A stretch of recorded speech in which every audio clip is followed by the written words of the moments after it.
Here's exactly how I started hosting my own basketball runs in Singapore. In the past, I used to show up at courts and hopefully play a full court game. However, in Singapore's basketball culture, street games are usually half court games. So I wanted to change that. So later on, I'll be heading down to the SBA Arena at Parkway Parade to host a open run session. So you guys will be following me along and I'll be showing you guys what goes behind the scenes of hosting an open basketball run. So the most important thing is to get yourself a venue. Get yourself a basketball court. There are two options for you. You can either get it at an indoor court or an outdoor court. For indoors, I used to host my games at Kranji Secondary School. I booked it through ActiveSG.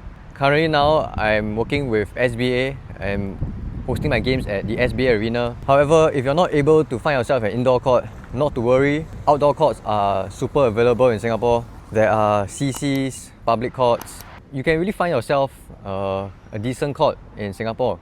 However, the more important part is to find out whether it's available. So I would suggest going down on the day that you plan to host your game and see if there are players out there. Maybe there's a regular group that already goes down to that court. And even if they're already there, you can go and check them up and see if they are open to playing an open run together, hosting a full court game. So next thing is to get the hoopers. For hoopers, we normally get 20 packs.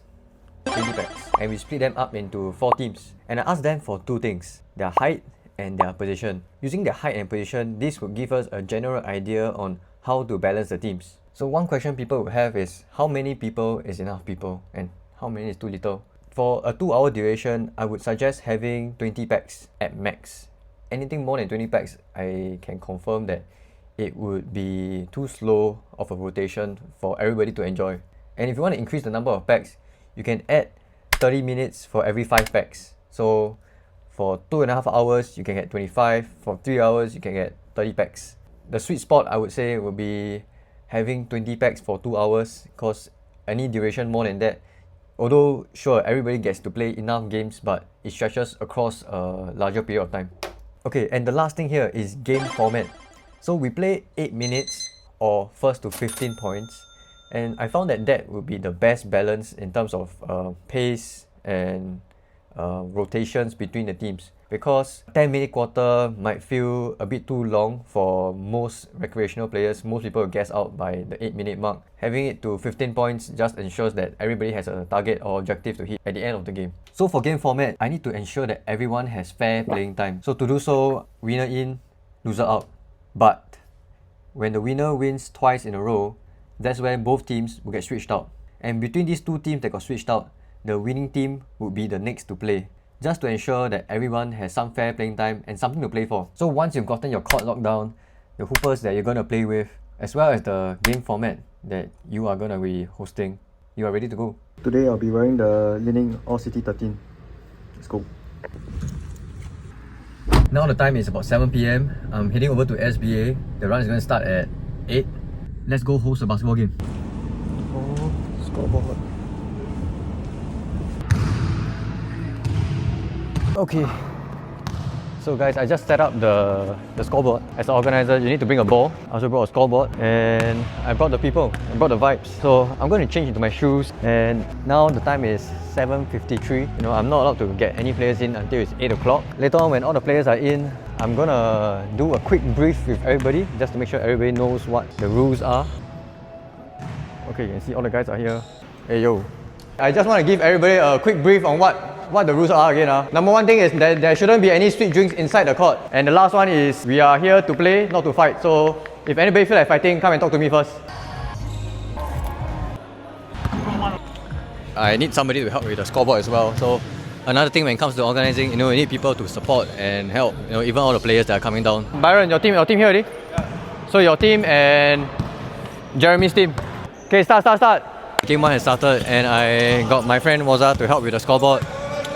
So we are going for 8 minutes or first to 15 points. So you may think that your job is over once the game gets started as an organizer, but let me tell you, the night has just begun. Then there's a lot more things to do when you are kind of the host of the games.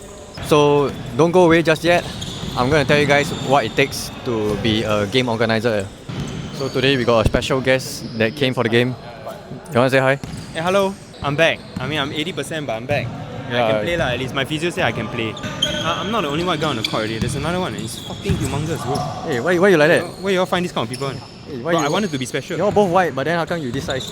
Like XL, yeah? Because I 3 years old, I come here already, so I eat Singaporean food.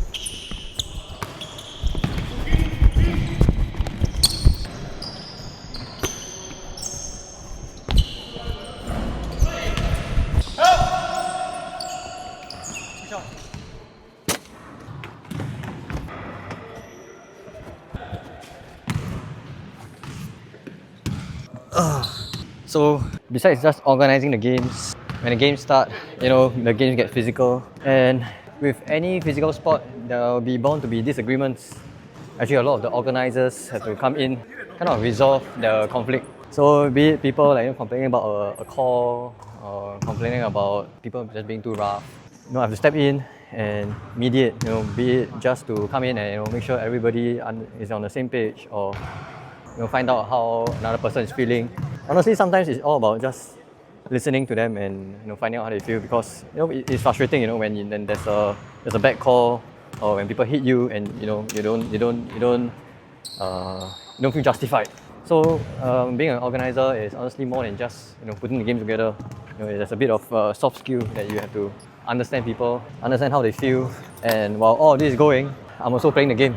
A lot of things to think about, a lot of things that people don't understand. As an organizer, you're not just coming here to play. As an organizer, you are here to talk to people, connect with them, making sure everything is okay. Once I close up the court, I have to make sure everything is clean before I return back the keys back to the arena. That's the last important thing that you have to take note if you are looking to organize your own game, because as an organizer, as the last person to touch the court, you want to make sure that you return it back in the same state or better. So if you like this video, do remember to subscribe and share this with your friends. So thanks for watching. I'll see you guys in the next one.